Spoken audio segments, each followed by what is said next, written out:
Hey, how's it going, everybody? RC Maxfield here for the Back to 12 podcast, and on today's video, we've got a couple of things to talk about. Look at the schedule for this weekend when it comes to Texas Tech athletics, and unfortunately discuss an injury on the men's basketball team, and that's actually where we're going to start. As Fardaws Aimaq has broken his foot in practice and will miss significant time, according to John Rothstein and Texas Tech Athletics, who released a statement after John Rothstein put out the tweet. And let's be real about this. This is a big blow to the Texas Tech front court that has Daniel Batcho and Fardaws Aimaq and Kevin Obanor. Those were going to be your three cornerstone pieces when it came to your front court for Texas Tech Athletics. And unfortunately, you will be missing one for at least probably the Maui Invitational, and hopefully he can be back, Fardaws can, by Big 12 play. Now, the scary part for me is this. When you talk about 7-footers and foot injuries, it usually doesn't end well in terms of the timetable.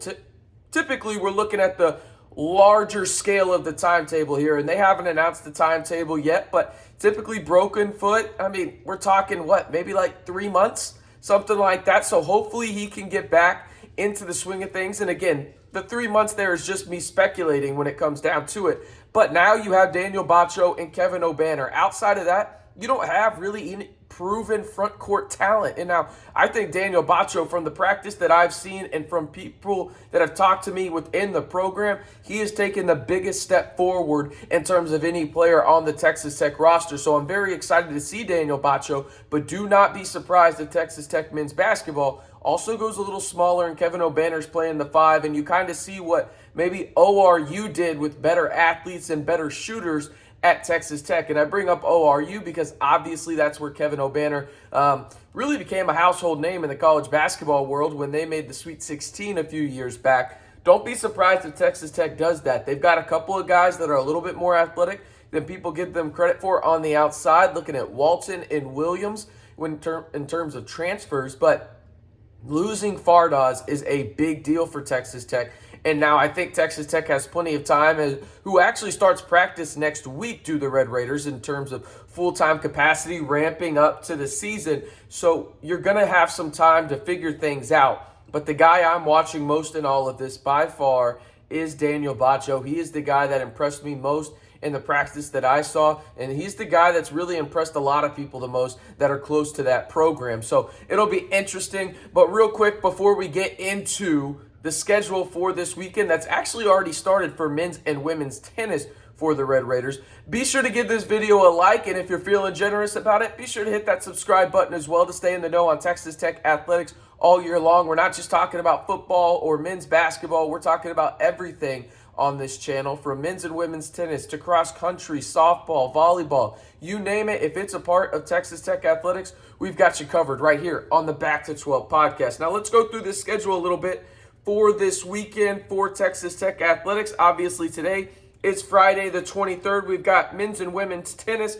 The women's, they've got the Lubbock 15K, while the men are also playing the 15K, but some of the women are actually in Fort Worth as well. This is at the ITA Regionals, just one of the invitationals they get invited to as well. And then you've got this, a jam-packed Saturday where men's and women's tennis will both be participating in the Lubbock 15K as well. Then you've got the men's, some of them are in San Antonio, where you've got, well, it's just an all-day event of a lot of schools, the Roadrunners, the Meep Meeps, if you like that. I don't know. I got a little backlash when I called them the Meat Beeps last time. But hey, it's fine. I like it. I enjoy it. I'm the one posting the video, so I'm going to do it. So they're down there as well. Volleyball is out in their Big 12 opener on the road in Morgantown. And Texas Tech volleyball, listen, if you're in the 806, you need to go support these ladies. 11-2 to start the season. They have a chance to go to back-to-back NCAA tournaments for the first time in a long time under head coach Tony Greystone. He is legit. And then obviously the biggest game of the weekend for Texas Tech athletics is when the Longhorns of Texas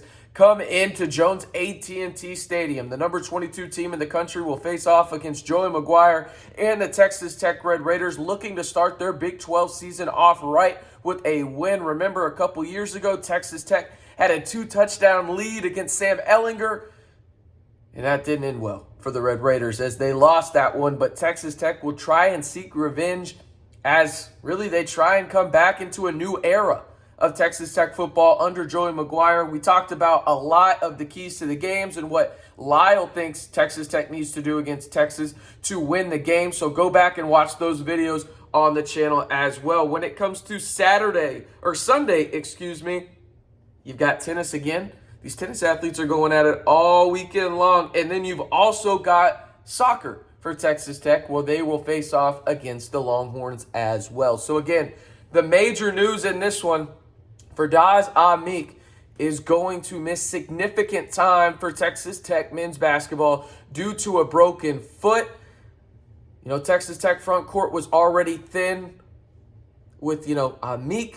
You got Obanor, you got Batcho, but now you got Batcho and you've got Obanor, and hopefully you can have a Robert Jennings, maybe a KJ Allen, play a little bit more minutes for the Red Raiders early on until Aimaq can get back into the lineup. Well, that's going to do it for today's video. Short and sweet. I hope everybody has a great weekend. Again, be sure to like the video. Go back and watch the keys to the game for Texas at Texas Tech this weekend, where the Red Raiders will hopefully start their Big 12 schedule off on the right foot. I'm RC Maxfield reminding y'all, so you know where to go, man. I'm telling you, you know where to go for the best Texas Tech content on YouTube. Of course, it's right here on the Back to 12 podcast channel.